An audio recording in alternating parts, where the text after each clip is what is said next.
একবার রাসূল মিম্বরের মধ্যে খুতবা দিচ্ছেন।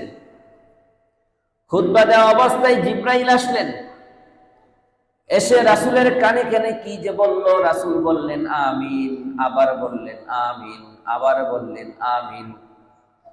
এরপরে সাহাবায়ে কেরাম জিজ্ঞেস করলেন, ইয়া রাসূলুল্লাহ, আপনি তো অনেক সময় খুতবা দেন, এমন তো করেন না, কিন্তু আজকে মিম্বরে ওঠার পরে এমন কি হলো যে আপনি তিনবার বললেন আমিন?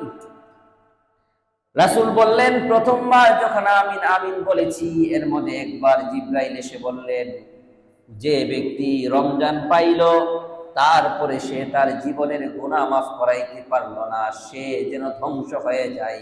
তখন রাসূল বললেন আমিন।